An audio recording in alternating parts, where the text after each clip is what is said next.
الحمد لله رب العالمين والصلاة والسلام على رسول الله محمد وعلى آله وأصحابه أجمعين أما بعد فقد قال الله سبحانه وتعالى يرفع الله الذين آمنوا منكم والذين أوتوا العلم درجات وقال النبي صلى الله عليه وسلم طلب العلم فریضۃ علی کل مسلم۔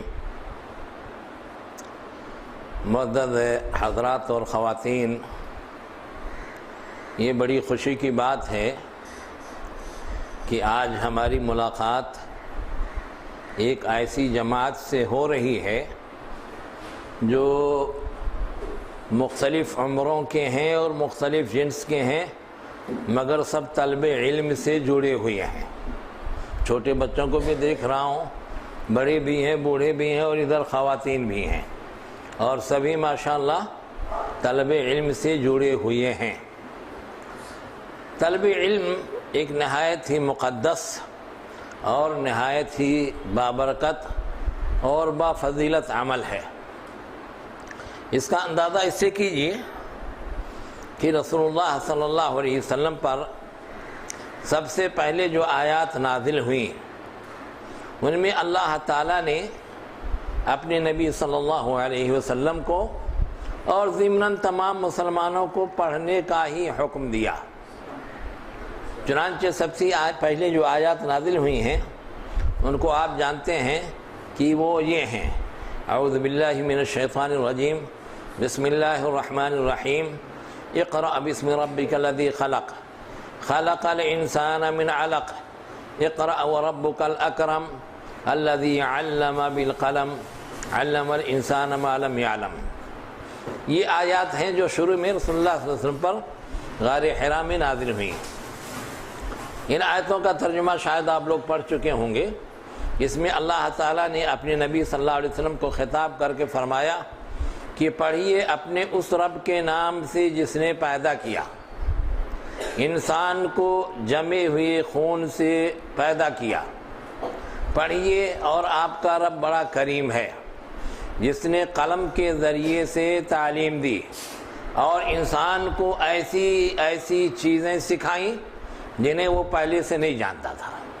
دیکھیے، سب سے پہلے اقرا کہا، اور اقرا یہ امر کا صیغہ ہے، اور امر عموماً وجوب پر دلالت کرتا ہے، جس سے یہ معلوم ہوتا ہے کہ علم حاصل کرنا، پڑھنا پڑھانا فرض ہے۔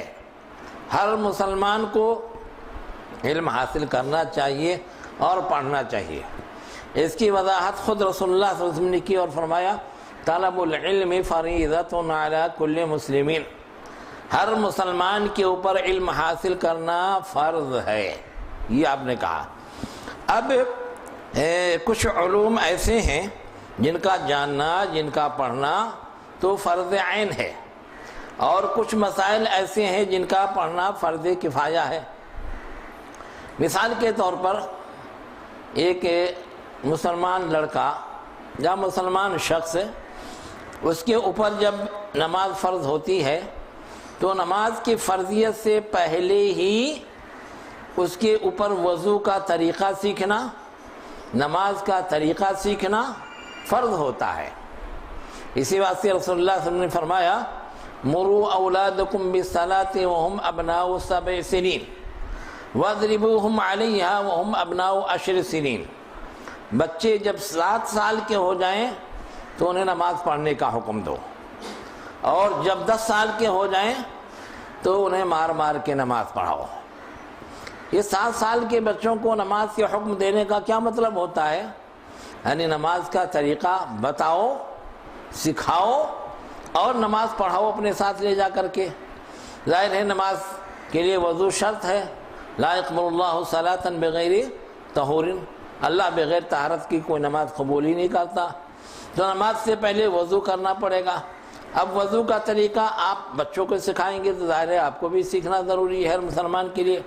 پانی نہیں ہے تو وضو کے بدلے میں تیمم ہے، وہ طریقہ سب کو سیکھنا چاہیے۔ اس کے بعد میں پھر نماز کا طریقہ تکبیر تحریمہ سے لے کر کے سلام پھیرنے تک ہر مسلمان کو سیکھنا چاہیے۔ دعاؤں کو یاد رکھنا چاہیے، رکوع کیسے کریں گے، سجدہ کیسے کریں گے، قیام کی حالت میں کہاں ہاتھ رہے گا، کہاں پاؤں رہے گا، کیسے رہے گا، سب چیزیں معلوم ہونی چاہیے۔ اس کے بعد میں اور بچہ کچھ بڑا ہو جاتا ہے تو رمضان مبارک کا مہینہ آئے گا تو روزہ رکھے گا، تو روزے کے مسائل کو بھی سیکھنا چاہیے۔ اسی طریقے سے اگر اللہ نے مال دیا ہے، زکوٰۃ ادا کرنی ہے تو زکوٰۃ کے مسائل سیکھنا چاہیے۔ اسی طریقے سے اور اللہ نے مال و دولت دیا اور جو ہے حج کرنے کے لیے جا رہا ہے تو حج کے مسائل سیکھنا چاہیے۔ تو اس طریقے سے یہ جو فرائض اسلام ہیں ان کا پڑھنا سیکھنا جو ہے ہر مسلمان کے اوپر واجب ہے۔ حتیٰ کہ ایک شخص اگر شادی کر رہا ہے، چاہے مرد ہو یا عورت، تو شادی کے مسائل، شوہر ہے تو بیوی کے حقوق، بیوی ہے تو شوہر کے حقوق اس کو جاننا چاہیے۔ ایک آدمی تجارت کرنے جا رہا ہے تو تجارت کے مسائل سیکھنا ضروری ہے تاکہ صحیح شرعی طریقے پر وہ تجارت کر سکے۔ تو یہ تو فرض عین ہو جاتا ہے، یعنی ہر آدمی کو وضو کا مسائل سیکھنا ضروری ہے اور نماز کے مسائل سیکھنا ضروری ہے، اور جب زکوٰۃ فرض ہو تو زکوٰۃ کے مسائل سیکھنا ضروری ہے۔ اسی طریقے سے روزے کے مسائل سیکھنا سکیں، یہ سب چیزیں ہیں۔ ان مسائل کو اتنی ہی مقدار میں سیکھنا ضروری ہے جتنی کہ اس کو ضرورت پڑتی ہے، اس سے زیادہ سیکھنا فرض عین نہیں ہے۔ فرض کفایہ اور فرض عین کا یہ اصطلاح شاید آپ لوگوں نے سنی ہوگی کہ فرض کفایہ یہ ہے کہ اتنا کر لے تو پھر قبض کافی ہے، اور فرض عین کا مطلب کہ ہر ایک کے لیے ہے۔ اب فرض کفایہ میں مثال کے طور پر ایک شخص قرآن، حدیث، فقہ، اصول حدیث، اصول تفسیر وغیرہ اور قواعد یعنی نحو صرف وغیرہ اتنا پڑھے کہ قرآن اور حدیث اور تفسیر اور فقہ کی کوئی کتاب وہ مطالعہ کرے تو اچھی طریقے سے سمجھ لے اور لوگوں کو بتا سکے، یعنی جس کو آج کی اصطلاح میں کہیں کہ پڑھنے کے بعد ہم اس کو عالم کہہ سکیں، اس کو فاضل کہہ سکیں، اس کو مفتی کہہ سکیں، اس کو قاضی بنا سکیں۔ اتنی مقدار میں پڑھنا یہ فرض کفایہ ہے، فرض عین نہیں ہے۔ یعنی معاشرے میں سے اگر اتنے لوگ پڑھ لیں کہ سب کو مسائل بتا سکیں اور جو ہے سکھا سکیں تو بس اتنے لوگوں کا پڑھ لینا کافی ہے، سارے لوگوں کا عالم فاضل ہونا ضروری نہیں ہے۔ تو یہ ہے علم کا درجہ۔ اور آپ کو میں سنا رہا تھا کہ رسول اللہ صلی اللہ علیہ وسلم کو سب سے پہلے جو ہے پڑھنے کا حکم دیا گیا، اقرأ بسم ربک الذی خلق، خلق الانسان من علق، اقرأ وربک الاکرم۔ ان آیات میں 4 جگہ پڑھنے کا تذکرہ ہے، علم کا تذکرہ ہے۔ پہلے کہا اقرأ بسم ربک الذی خلق، یہ امر کے صیغے کے ساتھ ہے۔ آگے کہا اقرأ وربک الاکرم، پڑھیے اور آپ کا رب بڑا کریم ہے، یہاں بھی امر کا صیغہ ہے۔ الذی علم بالقلم، یہاں علمہ بھی کہا اور قلم کا بھی تذکرہ ہے۔ علم الانسان ما لم یعلم، یہاں بھی علمہ کہا اور بتایا انسان جو کچھ نہیں جانتا تھا سب اللہ نے اس کو سکھایا۔ تو اس طریقے سے سب سے پہلی آیات میں علم کا تذکرہ، علم کا حکم کوئی معنی رکھتا ہے۔ سوال یہ پیدا ہوتا ہے کہ رسول اللہ صلی اللہ علیہ وسلم کو جب نبوت کا منصب دیا جا رہا تھا تو توحید کے مسائل نہیں پہلے سمجھائے، حالانکہ عربوں میں بت پرستی عام تھی۔ نماز کیا حکم نہیں دیا، اس کے مسائل نہیں بتائے، زکوٰۃ کے مسائل نہیں بتائے، حج وغیرہ کے مسائل نہیں بتائے۔ آپ کو دعوت و تبلیغ کا حکم نہیں دیا، بلکہ کس چیز کا حکم دیا؟ پڑھنے کا حکم دیا۔ کیوں پڑھنے کا حکم دیا؟ اس واسطے کہ پڑھ کر کے ہی انسان جو ہے وہ نماز کے مسائل بھی سیکھ سکتا ہے، زکوٰۃ کے مسائل بھی سیکھ سکتا ہے، دعوت و تبلیغ کا بھی طریقہ سیکھ سکتا ہے، کس چیز کی دعوت دینی چاہیے، کیسے دعوت دینی چاہیے، کہاں کہاں اور کیسی اسلوب میں دعوت دینی چاہیے، یہ ساری چیزیں پڑھنے کے بعد ہی میں حاصل ہوں گی۔ بغیر پڑھے کوئی مبلغ نہیں بن سکتا، بغیر پڑھے کوئی نماز صحیح طریقے سے نہیں سیکھ سکتا۔ حتیٰ کہ نبوت کا جو منصب رسول اللہ صلی اللہ علیہ وسلم کو عطا کیا جا رہا تھا تو اس مناسبت سے سب سے پہلے آپ کو پڑھنے کے لیے کہا گیا اور آپ کے پڑھائی کا انتظام کیا گیا، کیونکہ اللہ تعالیٰ حضرت جبریل علیہ السلام کو بھیجتا تھا، جو بھی وحی ہوتی تھی وہ لے کر کے جبریل علیہ السلام آپ پر وحی کے ذریعے سے وہ چیزیں بتاتے تھے اور اس کی تعلیم آپ دیتے تھے۔ آپ نے ایک فارسی کا شعر سنا ہوگا، مصطفیٰ ہرگز نہ گفتے تانا گفتے جبرائیل، جبرائیل ہرگز نہ گفتے تانا گفتے کردگار۔ حضرت مصطفیٰ صلی اللہ علیہ وسلم اس وقت تک نہیں کہتے تھے جب تک جبریل علیہ السلام آ کے نہ بتائیں، اور جبریل علیہ السلام اس وقت تک کچھ نہیں کہتے تھے جب تک کہ اللہ کی طرف سے حکم نہ ہو۔ تو رسول اللہ صلی اللہ علیہ وسلم کی تعلیم اللہ نے حضرت جبریل علیہ السلام کے واسطے سے کی، اور پہلے پڑھنے کا حکم دیا اور پھر نبوت کا بوجھ ڈالا۔ حضرت عبداللہ بن عباس رضی اللہ تعالیٰ عنہ کے بارے میں صحیح بخاری میں ایک روایت ہے کہ بچپن میں انہوں نے بہت محنت سے پڑھا تھا، اور چھوٹے صحابہ کرام میں سے تھے۔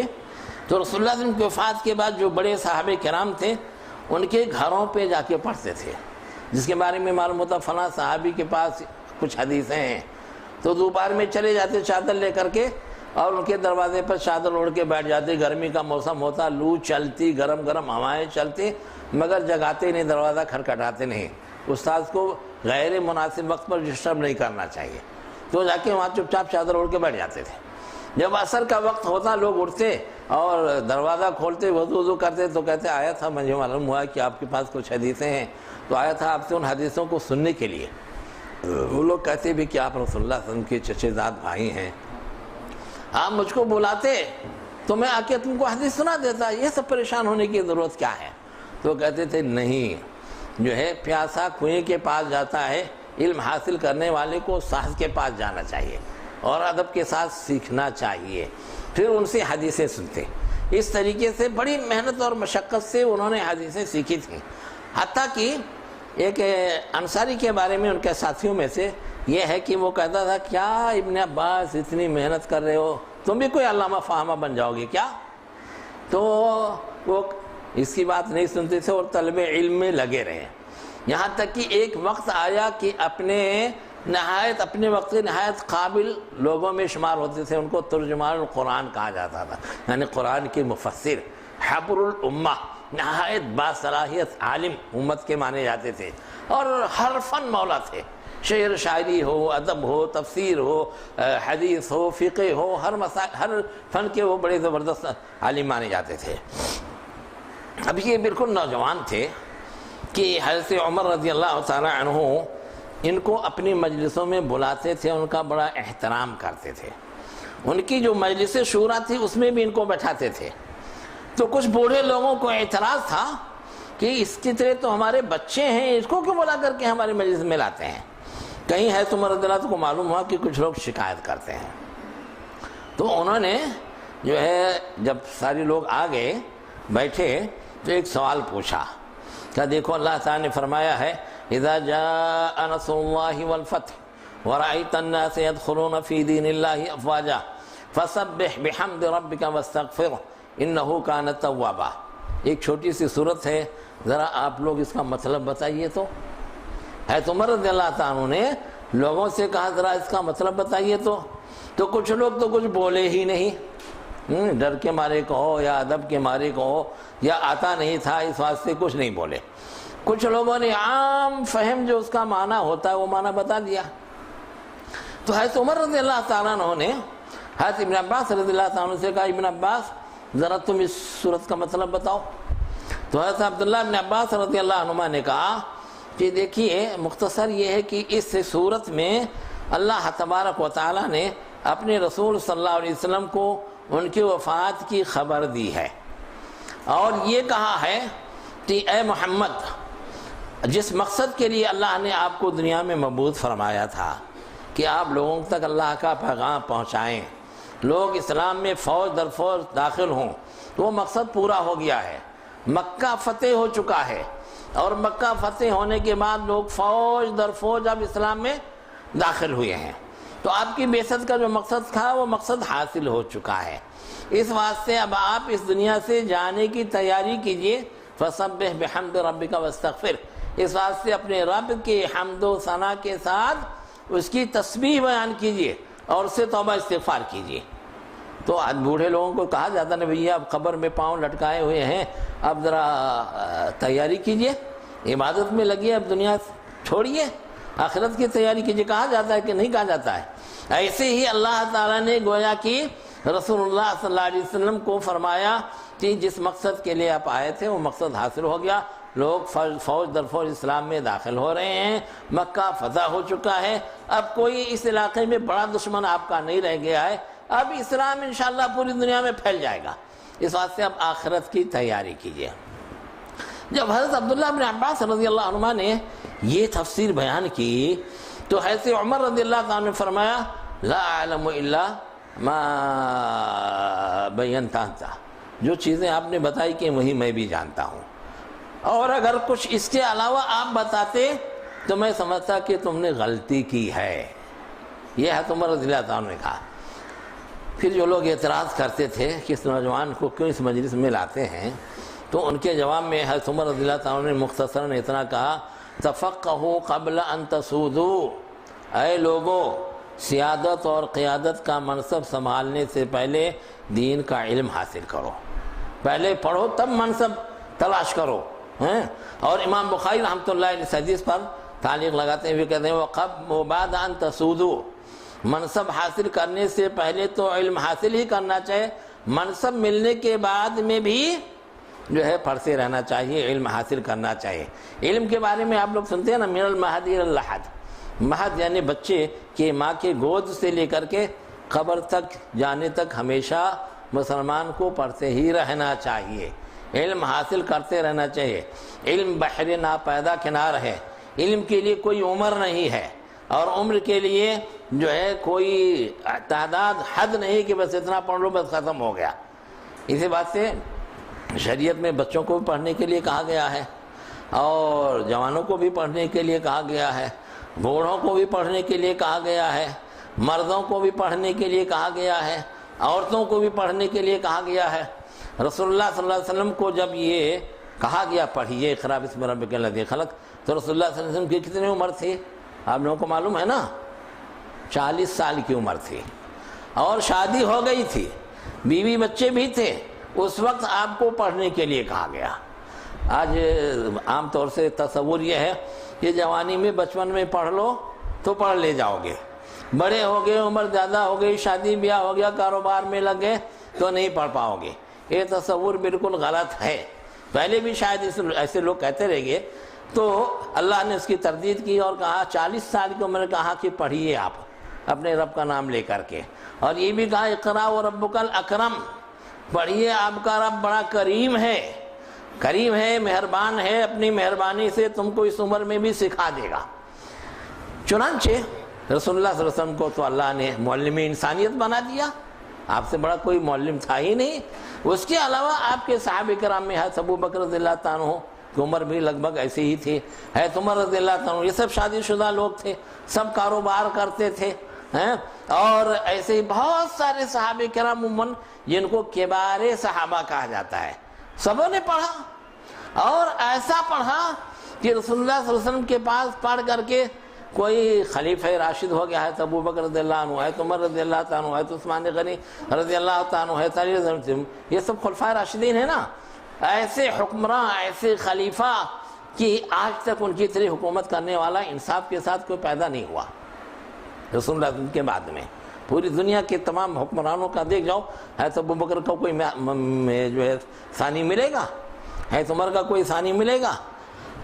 آپ حدیث میں لے لو، حضرت عائشہ رضی اللہ عنہ، حضرت ابو ہریرہ رضی اللہ عنہ، حضرت ابن عمر رضی اللہ عنہ، حضرت ابن عباس، یہ سارے لوگ حدیثوں کے ایک مجموعہ تھے، یعنی ذخیرہ تھے، اور سب سے زیادہ حدیثیں انہی لوگوں سے مروی ہیں۔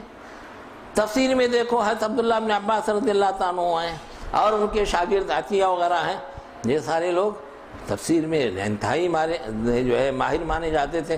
ابن عباس کو ترجمان القرآن اور حبر الامہ کہا جاتا تھا۔ اسی طریقے سے جنگی معاملے میں دیکھو حضرت خالد بن ولید رضی اللہ عنہ، حضرت ابو عبیدہ، یہ سارے اپنی وقت کے ایسے کرنل اور جنرل اور سپہ سالار تھے کہ اس وقت دنیا کی بڑی بڑی طاقتوں کو انہوں نے ناکوں چنے چبوا دیے، اور فارس اور روم والوں کو تو راؤنڈ کر کے رکھ دیا۔ ایسے لوگ پیدا ہوئے، یعنی جس فن میں دیکھو یہ بڑے بڑے لوگ پڑھ کر کے اور جو ہے اپنے وقت کے جو ہے عازم رجال میں سے ہوئے۔ تو بھائیو، یہ آپ کو اللہ نے جو پڑھنے کا یہاں موقع دیا ہے وہ میں سمجھتا ہوں اللہ کا بہت بڑا کرم ہے، کیونکہ خود رسول اللہ نے فرمایا من یرید اللہ بہ خیرا یفقہہ فی الدین، اللہ تعالیٰ جس کے ساتھ خیر کا ارادہ کرتا ہے اسے دین کا علم حاصل کرنے کی توفیق دیتا ہے، اسے دین کا علم عطا فرماتا ہے۔ تو اگر آپ لوگ واقعی پڑھ رہے ہیں، جڑے ہوئے ہیں، یہ سمجھو اللہ نے آپ کے ساتھ خیر کا ارادہ کیا ہے۔ خیرکم من تعلم القرآن وعلمہ، رسول اللہ نے فرمایا تم میں سب سے بہتر وہ جو قرآن پڑھے اور پڑھائے۔ تو آپ پڑھیے بھی، دوسرے لوگوں کو پڑھائیے بھی، اور تفسیر سیکھتے رہیے، معنی مطالب سیکھتے رہیے، اس طریقے سے آگے بڑھتے رہیے۔ ایک حدیث میں رسول اللہ نے فرمایا لا حسد الا فی اثنین، رجل آتاہ اللہ مالا فسلطہ علی حلقتہ فی الحق، ورجل آتاہ اللہ الحکمۃ فہو یقضی بہا ویعلمہا۔ جو ہے رشک کرنا صرف دو آدمیوں پر جائز ہے، کہ کاش کہ ایسے ہم بھی ہوتے۔ کون کون دو آدمی ہیں؟ ایک وہ آدمی جس کو اللہ تعالیٰ نے مال و دولت سے نوازا اور پھر اس کو بے دریغ اللہ کی راہ میں خرچ کرنے کی توفیق دی۔ مال تو بہت سارے لوگوں کو ملتا ہے، قارون کے پاس بھی مال تھا، اور آج بھی بہت سارے لوگوں کے پاس ماشاءاللہ بہت مال و دولت ہے، لیکن اگر اللہ کی راہ میں خرچ کرنے کی توفیق نہیں ملی تو اسے مالداری سے کوئی فائدہ نہیں ہے۔ ہاں، دوسرے وہ عالم دین جس کو اللہ نے علم و حکمت عطا کیا ہے، تو اس علم و حکمت کی وہ تعلیم لوگوں کو دیتا ہے، پڑھ کر کے بس فارغ ہو کے چلا گیا اور کوئی کام نہیں کرتا، ایسا علم ایسا مولوی کسی کام کا نہیں ہے۔ جو خود تعلیم دیتا ہے اور لوگوں کے درمیان جو جھگڑے معاملات ہوتے ہیں ان کے فیصلے کرتا ہے، رجل آتاہ الحکمۃ فیقضی بہا ویعلمہا۔ تو بھائی یہ آپ لوگ جو اس کام میں لگے ہوئے ہیں، اگر اتنا علم حکمت آپ کو حاصل ہو جائے کہ خود پڑھیں اور پڑھائیں اور لوگوں کے فیصلے کریں تو آپ لوگ قابل رشک ہیں۔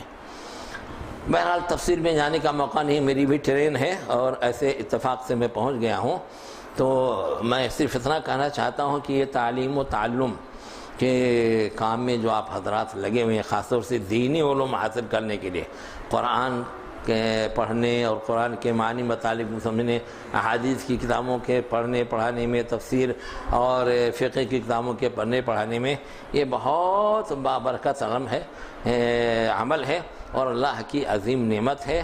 اس پر آپ لوگوں کو اللہ کا شکر ادا کرنا چاہیے، پورے شوق اور ذوق سے اور پوری محنت سے پڑھنا چاہیے، اللہ سے دعا کرتے رہنا چاہیے ربی زدنی علما، اے اللہ ہمارے علم میں اضافہ فرما، اور اللہ سے یہ بھی دعا کرنا چاہیے کہ اللہم انی اعوذ بک من علم لا ینفع، اے اللہ میں ایسے علم سے پناہ مانگتا ہوں جو فائدہ نہ دے۔ علم نافع کے لیے کوشش کرنا چاہیے اور برابر اللہ سے دعا کرتے رہنا چاہیے۔ اللہ تعالی ہمیں اور آپ کو صحیح معنوں میں علم عطا فرمائے، عالم دین بنائے، اس کے مطابق اپنی زندگی گزارنے کی، اس پر خود عمل کرنے کی توفیق عطا فرمائے، اور دوسروں کو تعلیم دینے اور سمجھانے کی توفیق عطا فرمائے۔ آمین۔ اقول قولی هذا واستغفر اللہ لی ولکم ولسائر المسلمین فاستغفروہ انہ هو الغفور الرحیم۔